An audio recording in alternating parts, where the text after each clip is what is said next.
Boa noite a todos, graça e paz seja com vocês. Tenho que repetir o que foi dito segunda-feira, somente por todo mundo, que realmente a gente vem aqui em temor e tremor. Não interessa quantas vezes você tenha falado em público, quando se trata da palavra de Deus, a responsabilidade é imensa. Estamos falando da palavra de Deus para o povo dele. E isso é um peso que realmente vem sobre nossos ombros. Além disso, o fato de estar falando com esse título, que é outro peso, né, Betânia? Professor. O pessoal, quando é aluno, pode errar ali, errar aqui, tem um nervosismo. Ninguém liga, é aluno. Mas o professor não tem esse direito. Gente, nós continuamos sendo alunos. Aliás, no dia que um professor deixar de ser aluno, ele deixou de ser professor. Também nervoso porque tenho aqui ladeando comigo dois homens que eu conheço há alguns anos e a quem eu respeito, admiro e tento seguir os passos. Acho que vale a pena seguir seus passos. Pastor Rui, que acertadamente ficou na abertura, né? Que é o cartão de visitas. E no final, o meu pastor, o pastor da minha igreja, pastor Misael, vai estar fechando este evento. Então, assim, é tipo a sobremesa. É aquilo que quando termina, é aquilo que fica com sabor na sua boca. Então, graças a Deus, eu fiquei no meio, né? Então, eu acho que não vou decepcionar. Os dois certamente vão dar o real peso desse evento. E eu vou tentar, de alguma forma, aqui contribuir com a vida de vocês, com esse assunto que não é tão simples. Ele é só metade do Novo Testamento, é só 13 cartas de Paulo, mais da metade de Atos, que você tem que observar para poder falar da filosofia de ministério do apóstolo Paulo. Mas me permito ainda dizer de duas alegrias. A primeira alegria é a presença da minha mãe, que já esteve aqui na segunda-feira também. Minha irmã, Jane, também uma das minhas irmãs, que está aqui também presente. Não, espero que não por mim, espero mesmo que não por mim, mas pela palavra do Senhor. E também muito me alegra a presença da minha esposa, Simone, e da minha pequenininha, Cie, minha moreninha. Bem, a filosofia de ministério do apóstolo Paulo. Abra comigo Efésios, capítulo 4. Eu não vou fazer uma pregação expositiva. Aliás, não perca sexta-feira. A professora Valquíria vai nos falar sobre pregação expositiva. Eu espero de jeito nenhum perder.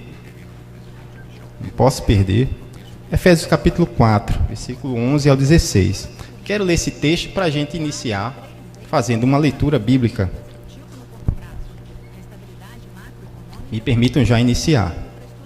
E ele designou alguns para apóstolos, outros para profetas, outros para evangelistas e outros para pastores e mestres, com o fim de preparar os santos para a obra do ministério, para que o corpo de Cristo seja edificado, até que todos alcancemos a unidade da fé e do conhecimento do Filho de Deus, e cheguemos à maturidade, atingindo a medida da plenitude de Cristo.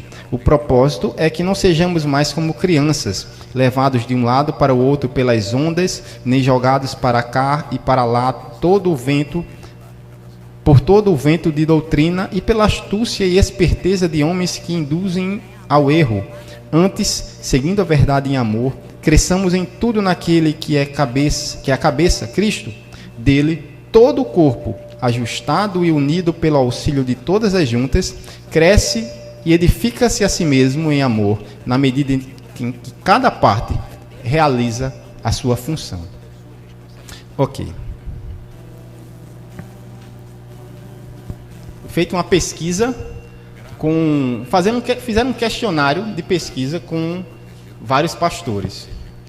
Nessa pesquisa teve algo que me chamou muito a atenção, foi a resposta à primeira pergunta de um jovem pastor. Perguntavam nessa primeira pergunta: por que você se tornou pastor?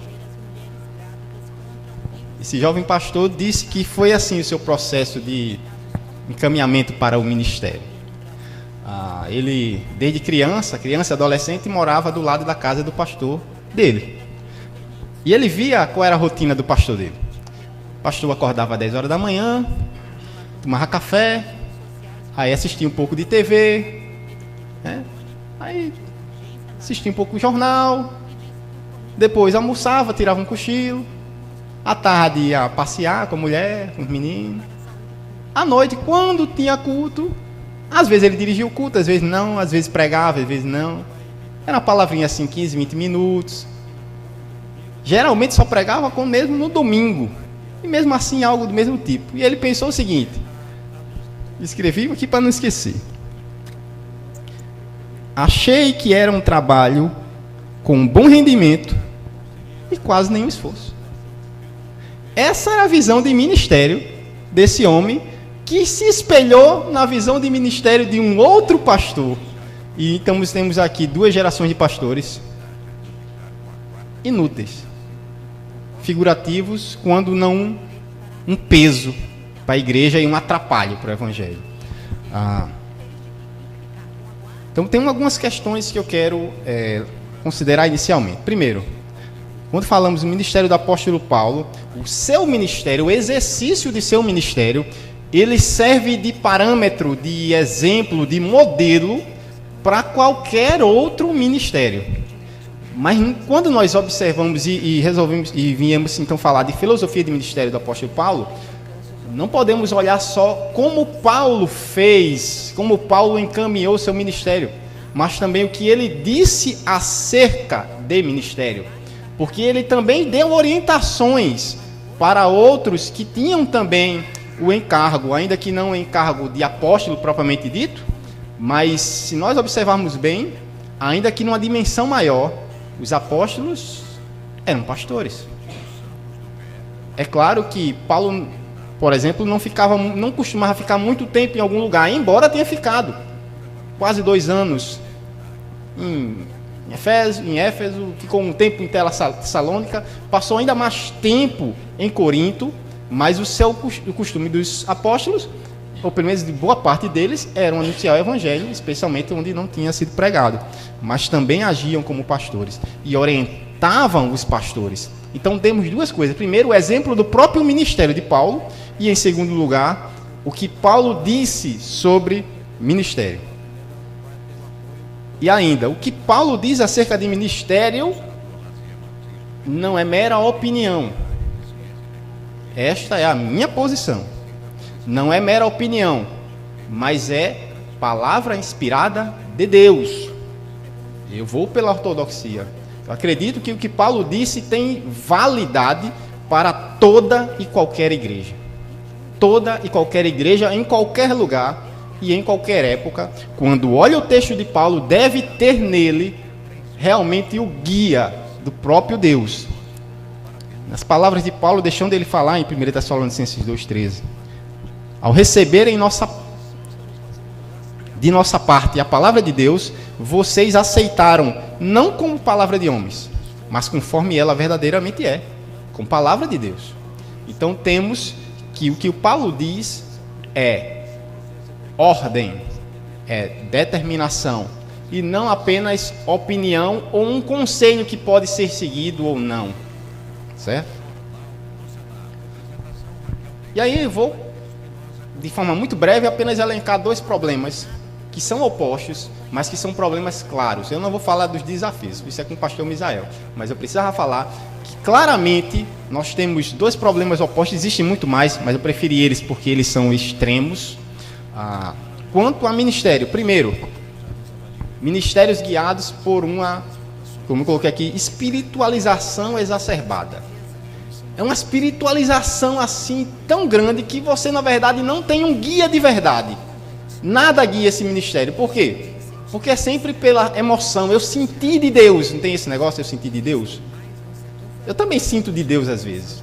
Mas você não se guia toda a sua vida, ou todo o seu ministério, ou toda a igreja, apenas por sentimentos que muitas vezes, por serem subjetivos, nem sempre tem procedência de Deus, pastor Misael. Às vezes Deus fala conosco, sim. Mas muitas vezes nós sentimos algo, nós intuímos algo, e atribuímos a Deus, quando na verdade não foi. E tem gente que guia a vida dele todinha assim. Até a cor da gravata que ele vai usar no culto é uma revelação, tem que ser uma revelação. Esse extremo, esse exagero, que nós estamos falando do exagero, certo? Não da espiritualidade cristã, ela tem coisas miraculosas, ela tem sim questões que fogem à razão, mas estou falando dos extremos. O extremo é ruim. Eu conversava esse ano ainda, conversando com um casal amigo meu que dirigem uma congregação. E eles que começaram a conversa sobre culto, tal, aí começou a falar de liturgia do culto. E aí, nessa história de falar de liturgia do culto, eu comecei, por algum motivo, não lembro como foi que chegou nisso, mas eu fui falar do uso dos dons no culto. Né? Há lugar para os dons no culto público, no culto comunitário, mas existem restrições a como se utiliza, e nem todo dom espiritual deve ser usado no culto público. Mas aqueles que sim, têm o seu lugar e têm a sua forma. E eu falando, né, que o apóstolo Paulo diz assim, né, naquela carta, né, eu imaginando que eles sabiam o que estava escrito. Mas a resposta dela foi bem interessante quando ela disse: eu não vou muito pelo que Paulo disse. Eu deixo Deus me usar. Não é isso, César? Já ouvi essa expressão muito, né? Eu não vou, olha só o que ela disse. Eu não vou muito pelo que Paulo disse. Como é que eu guio o meu ministério lá na igreja? Eu deixo Deus me usar. Gente, a gente está falando isso aqui. Aquilo que eles também chamam de palavra de Deus. Chamar e acreditar que é a palavra de Deus, mas não utilizar, é como dizer, não, é de Deus, mas isso não me interessa. Então perceba, isso é um erro gravíssimo. Na verdade, você tem pessoas que estão à frente de uma igreja, mas que não tem qualquer filosofia de ministério. Nada que os guia, pelo menos nada confiável. Na verdade, tem algo que os guia, mas não é algo confiável. Por outro lado, secularismo árido. Gente, e não são poucas as igrejas, na verdade, cada dia mais. E é isso que está acontecendo. Na verdade, o caminho parece estar seguindo para aqui. Ou seja, antes o problema maior era essa espiritualização exacerbada. Mas o caminho está sendo pelo secularismo. Ministérios baseados apenas na visão de mercado. Estratégia de marketing, administração. Agora uma palavra que tem muito em voga, você vê muito nos outdoors por aí, coaching. Sei nem o que é isso ainda, eu tenho que descobrir. Coaching. Gente, gerência administrativa. Não que não se possa utilizar instrumentos da administração na igreja. Pode e deve-se. Mas eles têm o seu lugar. Não é para guiar, é como instrumento da própria administração das questões normais da igreja como instituição. Mas não guiam o ministério. Eles têm guiado o ministério. Além disso, não é a visão bíblica, mas visão política, sociológica, psicologia sendo utilizada em substituição, porque ela pode ser utilizada como acessório. Mas estou falando aqui de questões que estão substituindo a filosofia bíblica, o que a Bíblia ensina. E ainda, pragmatismo e utilitarismo. O que interessa é o resultado. A gente cria as formas pensando nos resultados. E não são poucas as igrejas em que o resultado é aumentar o número de membros e a receita, o dinheiro que entra no caixa. Esse tem sido a meta. Então, perceba que todo um molde da igreja, do pastorado, das pregações, de tudo que vem, tudo é em foco desse objetivo. A palavra de Deus também diz os objetivos da igreja. Na hora que você muda o objetivo, você deixa de ser igreja. Porque não está no prumo, não está naquilo que Deus espera de você. Você está sendo aquilo que você quer ser. A filosofia de ministério deve ser bíblica. E ela o é quando a sua origem e dinâmica e desenvolvimento são extraídas de uma teologia bíblica, se identificando com o modelo ensinado e exemplificado nas Escrituras. Isso é que eu quero deixar pontuado de cara. É a Bíblia quem guia o que a igreja deve ser e como o ministério deve ser desenvolvido, quais os propósitos dele? A Bíblia. Então, o que é e qual o papel da filosofia de ministério? A filosofia de ministério é o conjunto de princípios que guia o desenvolvimento do ministério, as decisões e escolhas relativas aos planos para que seja produzida uma igreja saudável. Então, coloquei 3 pontos apenas para tentar sintetizar qual o papel dessa filosofia. Proporcionar unidade e direção à igreja, mostrar à igreja qual o propósito, qual a razão de ser da igreja, o que é que ela tem, onde ela deve chegar, manter a submissão e a fidelidade à Escritura, fazer a igreja não sair desse alicerce. E, em terceiro lugar, ajudar a delinear os parâmetros de diagnóstico das prioridades, isto é, determinar o que é importante e a gradação das importâncias das atividades da igreja. Porque muito se vê hoje, por exemplo, atividades de comunhão, vamos chamar assim, sociais da igreja, sendo mais importantes do que, não sei, missão? Ou, vamos colocar aqui. Vamos deixar por esse aqui, porque eu ia dizer um negócio, mas podia ferir demais. Vamos deixar quieto, certo? Então, ajustar as prioridades, o que é mais importante para a igreja. Atividades sociais são muito importantes, mas em determinadas circunstâncias, pode ser que ela não devesse ser exercida naquele momento.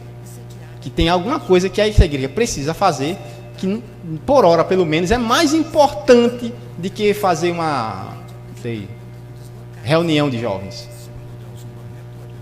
Determinar as prioridades. A filosofia de ministério são os princípios que nos levam a fazer o que fazemos, da forma com que fazemos e pelos motivos corretos. Portanto, a Bíblia determina o que a gente deve fazer, como a gente deve fazer isso e quais as motivações corretas para se fazer. Porque a gente pode fazer algo certo pelas motivações erradas. O algo certo pelas motivações erradas se torna algo errado. Alguém querer se tornar pastor pensando no salário. E até ser um bom pastor. Seu coração está errando o alvo. Então, fazer as coisas certas, da forma certa e pelas motivações corretas. Essas 3 coisas não se pode abrir mão.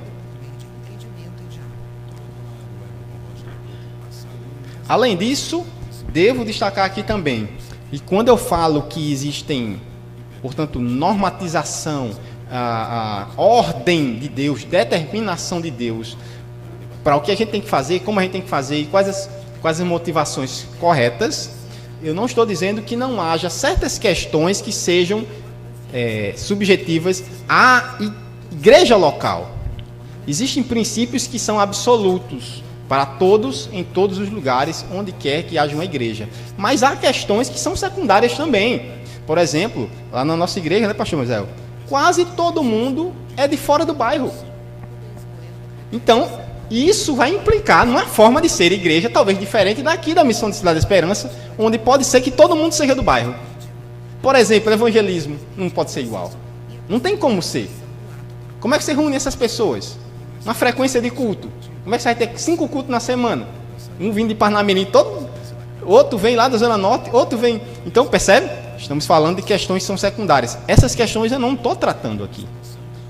Essas questões, e a gente vê muito, a maneira como Paulo escreve uma carta para uma igreja é diferente de como ele escreve para outra igreja.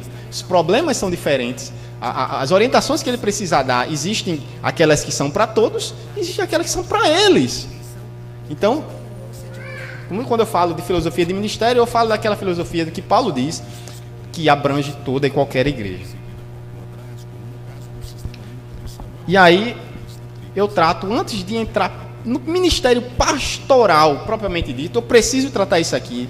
Isso aqui vai servir de elo do trabalho de um dos grupos aqui, inclusive, que é o grupo que está ligado à minha disciplina.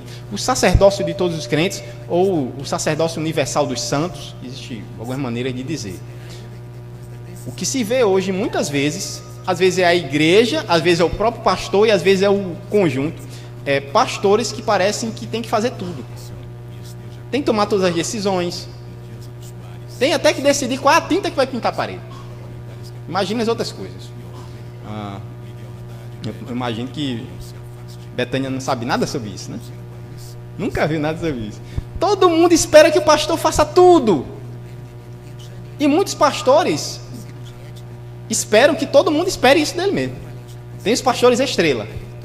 Ou os pastores que são aquele tipo de pessoa que é tão agitada que ele não consegue ficar parado. E aí ninguém faz nada na igreja. Ele faz tudo. Seja por uma frequência, um ritmo de vida muito acelerado, seja por orgulho, pedância, seja por que motivo for, é sempre ruim quando vemos um pastor que acaba centralizando as coisas. Seja porque a igreja força ele a isso, seja porque ele deseja. E é o que mais a gente vê. Não é assim que a Bíblia ensina. A Bíblia diz que todo crente é um sacerdote. Todo crente tem um serviço a prestar a Deus. E é isso que foi, inclusive, vemos que isso está em Efésios, quando a gente leu agora. Que todo crente seja um instrumento afiado na mão de Deus, que todo crente seja um membro ativo, seja ele que tipo de membro for, assim como os membros do corpo, todo ele tem que ser funcional.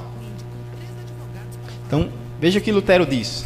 Servir a Deus não se restringe a 1 ou 2 trabalhos, nem se resume a 1 ou 2 chamados, mas está presente em todos os trabalhos e todos os chamados. Inclusive, ele trata aqui até mesmo de profissões. Ele diz que o advogado serve a Deus na sua profissão, quando tenta fazer justiça. Mas falando de âmbito de igreja, também é verdade. Todo crente recebeu o dom espiritual. É sobre isso que vai se tratar uma das apresentações do grupo. Todo crente recebeu o dom espiritual. Todo dom é relevante e todo crente é convocado, não é opcional. Todo crente é convocado por Deus para exercer o seu dom. E exercendo o seu dom, o corpo de Cristo é edificado. Então veja, todo crente é chamado para ser discípulo, para ser servo. Todo crente é chamado para fazer parte do corpo de Cristo. Mas no corpo de Cristo todos são iguais. Todos, sem exceção. Não existe superior, não existe chefe. E a filosofia de muitos ministérios tem sido essa. O pastor é o chefe da igreja.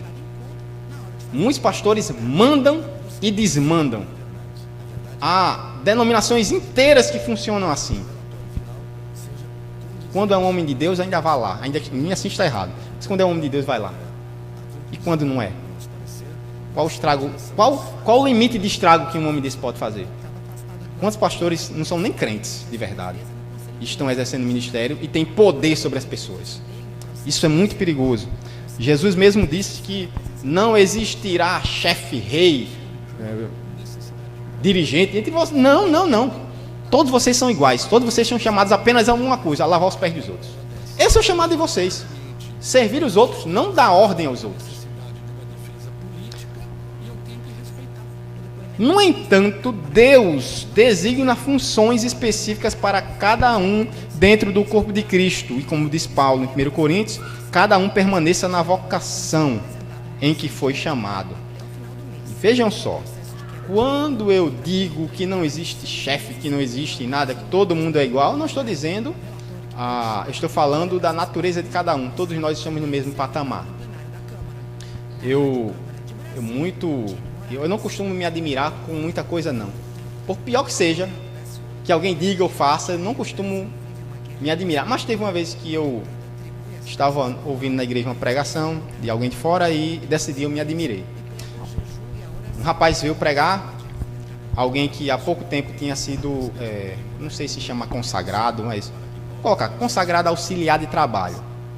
Também, se você não sabe, não me pergunte o que é isso. Eu não sei, na Bíblia não está. Auxiliar de trabalho. E ele disse assim, contando uma história em que ele conversava com outro irmão do ministério. Entenda, ministério quer dizer aquele povo que senta na parte mais elevada da igreja. Aquelas pessoas que sentam ali é chamado ministério. Pois eu quero entrar aqui, o que é ministério? E ele disse assim, na sua expressão, eu não lembro direito o que foi que ele estava falando, mas uma expressão que ele usou marcou minha mente até hoje. Estava conversando com o irmão lá e tal, ele disse isso aqui, porque os irmãos lá de baixo, isso marcou feito ferro quente em gado, sabe, pastor? Nunca mais saiu da minha mente, marcou, e me dói até hoje ouvir alguém separando um cristão, linhagem, vamos chamar de protestante, separando uma parte da igreja que são os de cima e outra parte da igreja que são os de baixo. Essa foi a expressão que ele usou, os irmãos lá de baixo. Um jovem com a mentalidade de que os que estão aqui em cima são um povo diferenciado dos que estão embaixo. O povo aqui de cima é quem manda, é quem leva, é quem diz, é o povo mais perto de Deus porque está alguns centímetros acima do chão, e os irmãos lá de baixo é o povo comum. Sacerdócio universal dos santos nos lembra que todo crente é igual e não existe ninguém na igreja que está acima do outro. Ninguém. Só existe uma divisão, cabeça e membro. Não tem pescoço. Cabeça é Cristo. Todos os outros são membros. Mas Deus chamou cada membro a uma função. Cargo, não esqueça essa palavra cargo. Nos chamou a funções diferentes no corpo. Cada um exerce sua função e todos são como um conjunto de ferramentas que você precisa ter todas. E todas servem para alguma coisa. Então o que é ministério? Serviço. Ministério é serviço. O que é um ministro? Um servo. Só isso. É isso que Paulo coloca. Paulo, Pedro. Às vezes Paulo precisa defender seu ministério. Nós vamos ver. Por causa do evangelho. Não por causa do seu orgulho pessoal. Porque o evangelho dependia muito de como ele conduzia o ministério dele. Porque se Paulo caísse, eles iam devastar e eliminar tudo que Paulo tinha ensinado, que era proveniente de Deus. Então a defesa de Paulo é do evangelho. Mas todos são servos. Em Atos 6 nós vemos esse exemplo. Os apóstolos tinham o ministério, a diaconia, o serviço da palavra e da oração. E foram eleitos homens, que nós traduzimos chamando diáconos, que tinham o ministério, a diaconia, o serviço das mesas, naturezas diferentes, funções diferentes. Mas os apóstolos não se colocavam acima, enquanto pessoas. Sua função era importante, sua função era de liderança, sua função era de ensino, sua função era de, no sentido humano, guiar a igreja. Mas ele, enquanto pessoas, nunca se colocaram acima de ninguém. Pedro teve que prestar contas do que fez, por exemplo. Não é? Pedro teve que prestar contas. Quando entrou na casa de um gentil, os presbíteros de Jerusalém foram tirar satisfação com Pedro. Se ele fosse maior do que eles, diriam o quê? O que é que vocês têm a ver com isso? Eu sou Pedro, meu amigo. Mas não foi o que ele fez. Ele teve que esclarecer. Por quê? Porque todos somos iguais. Não existe patamares diferentes. Mas então qual é a natureza do ministério pastoral? John Stott fez uma pergunta, ou ele se indagou isso muito. E aqui está uma das expressões que ele usou. Hoje em dia, no entanto, há muita confusão quanto à natureza e à função dos ministros ordenados. Coloca aqui os pastores.